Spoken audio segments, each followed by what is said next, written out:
Good morning students. आज हम लोग स्लैब बेस की डिज़ाइन स्टेप्स और एक प्रॉब्लम देखने वाले हैं। पहला स्टेप क्या है कि हम लोगों को एक suitable grade of concrete assume करना है। अगर नहीं गिवन हो तो अदरवाइज क्वेश्चन में ग्रेड ऑफ कंक्रीट गिवन होता है of which pedestal is made. ठीक है, अब डिपेंडिंग अपॉन जो भी हमें ग्रेड दे रखा होगा we will calculate the bearing strength of concrete. First of all we should know what is bearing stress. किसी भी दो कॉन्टैक्ट सर्फेसिस के बीच में लगने वाले स्ट्रेस को हम लोग बियरिंग स्ट्रेस बोलते हैं।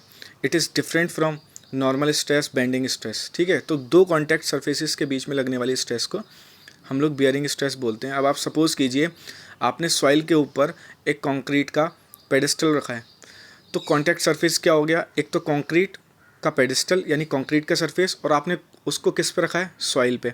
तो इन दोनों कॉन्टैक्ट सरफेस के बीच में जो लगने वाली स्ट्रेस है हम उसको बियरिंग स्ट्रेस बोलेंगे, और स्ट्रेस की जो मैक्सिमम वैल्यू होती है उसको स्ट्रेंथ बोलते हैं।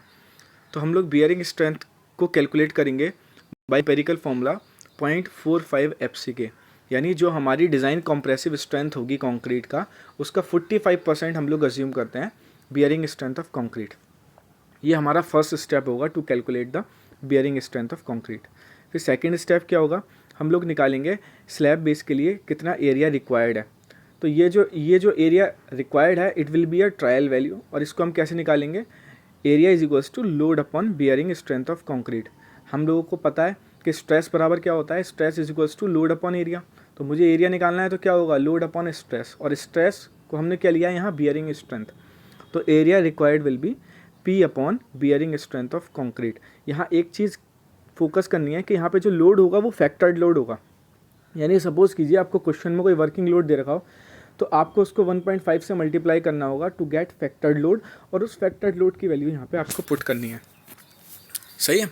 अब क्या करेंगे हम लोग, जैसे हमें एरिया मिल गया तो हम लोग जो एरिया मिला अब उस एरिया को हम लोग क्या मान सकते हैं, स्क्वायर मान सकते हैं, रेक्टेंगल मान सकते हैं।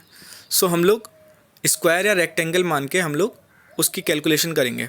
अगर स्क्वायर माना है तो लेंथ और विड्थ बराबर होगी, और क्या हो जाएगा फिर फॉर्मूला, सपोज़ कीजिए A is equals to length into width है, तो लेंथ और विड्थ बराबर है तो एल स्क्वायर बराबर क्या हो जाएगा, ए, एल बराबर क्या हो जाएगा, अंडर रूट ए। सिमिलरली बी बराबर क्या हो सकता है, अंडर रूट ए।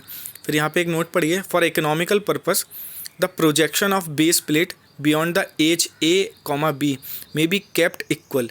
यहाँ पे वो बोल रहा है कि जो हमारे प्रोजेक्शंस होते हैं, देखिए यहाँ पे आप ये देखिए ये फिगर, यहाँ पे स्मॉल ए और स्मॉल बी जो है ये प्रोजेक्शंस हैं।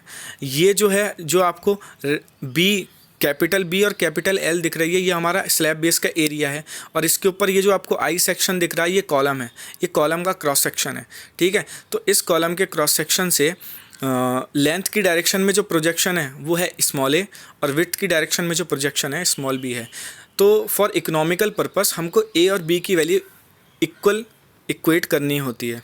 देखिए आगे, for economical purpose the projections of base plate beyond column edges a comma b may be kept equal and these sides can be worked out in the case of square. अब आप देखिए हमने अभी capital A area जो माना था वो क्या था, बी इंटू एल। अब बी क्या बन गया, यहाँ पे बी क्या बन गया, देखिए एक तो विड्थ ऑफ फ्लेंज के ऊपर और नीचे, एक बी ऊपर एक बी नीचे, तो क्या बन गया, capital B is equals to क्या बन गया, small b f plus 2b। Similarly capital L क्या बन गया, small capital D plus small a plus small a, यानी टोटल लेंथ कितनी बन गई हमारी बेस प्लेट की, capital D which is depth of section, जो भी हमने कॉलम का सेक्शन अज्यूम किया है उसकी डेप्थ, प्लस 2a, एक राइट हैंड साइड का ए, एक लेफ्ट हैंड साइड का ए। तो हमने उसी को इक्वेट कर दिया। देखिए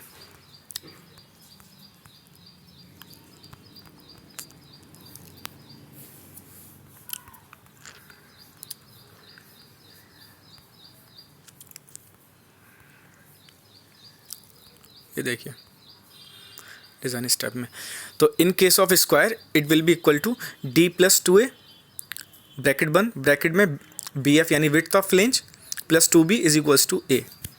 यहाँ पे नोट पढ़ लीजिए, if the size of base plate is larger than required to limit the bearing pressure on the base support and equal projection C of base plate beyond the face of the column and gusset may be taken as effective in transferring the column load. मतलब जो हमने अभी square माना था वो economical क्यों है, उसका रीज़न दे रखा है, ठीक है। नेक्स्ट पढ़ते हैं इंटेंसिटी। अब हमारे 3 स्टेप हो चुके हैं। फर्स्ट स्टेप क्या था, to calculate the bearing strength. Second step क्या था, to calculate the slab base area या बेस प्लेट एरिया। उसके बाद उस एरिया को हम लोग स्क्वायर या रेक्टेंगल मान के हम लोग फाइंड करेंगे डायमेंशंस, यानी हमारी प्रोजेक्शंस को फाइंड कर लेंगे, क्योंकि जो भी हमें सेक्शन दे रखा होगा कॉलम का, वो कॉलम की डिटेल यानी कैपिटल डी और स्मॉल बी एफ यानी डेप्थ ऑफ सेक्शन और विड्थ ऑफ फ्लेंज हम लोगों को स्टील टेबल से मिल जाएगा, ठीक है। नेक्स्ट स्टेप क्या है हमारा, intensity of pressure, small W.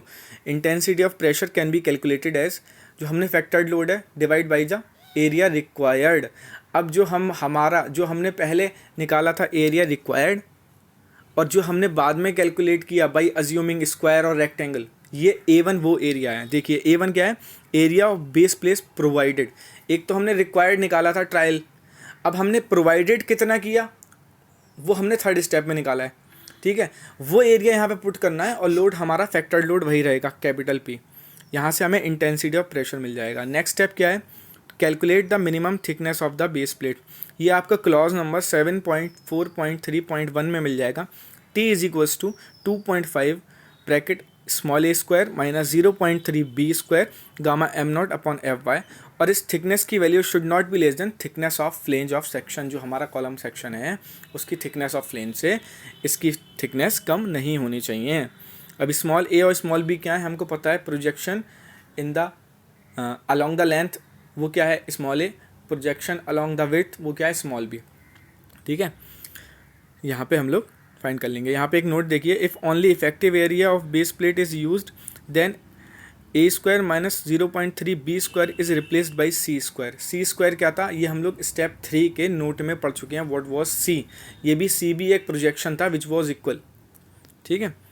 Next point क्या है, for holding down क्लीट, for holding. अभी आप सपोज कीजिए पेडेस्टल पे आपने कॉलम रख दिया, कॉलम को होल्ड करने के लिए हम लोग क्लीट एंगल को यूज़ करते हैं। क्लीट एंगल कोई और लोड वगैरह नहीं लेते हैं, ये हमारा कॉलम है उसके अलाइनमेंट को स्ट्रेट रखने के लिए हम लोग क्लीट एंगल का यूज़ करते हैं। तो यहाँ पे क्या लिखा है, 2 और 4 bolts in numbers of 20 mm dia are usually provided, ठीक है, to fasten cleat angle to the column, ठीक। When base is subjected to only compressive load 2 bolts will be enough. ये बोला जाता है कि अगर बेस हमारा केवल एक्सियल कॉम्प्रेसिव लोड पे ही सब्जेक्टेड है, मतलब कोई एसेंट्रिसिटी नहीं है कॉलम पे और लोड एक्सियल है, तो उस केस में 2 बोल्ट्स एनफ होंगे to connect cleat angle to the column, ठीक। लास्ट स्टेप क्या है, welded joint between column and base plate is designed if column and base have machine ends and perfect bearing is ensured, the axial load is assumed to be transferred directly and welding is designed for movements only। यहाँ पे एक चीज़ note करने की ये है कि when the column and base have machine ends and perfect bearing is ensured, machine ends होंगे तो जो perfect bearing ensured होगी, ठीक है।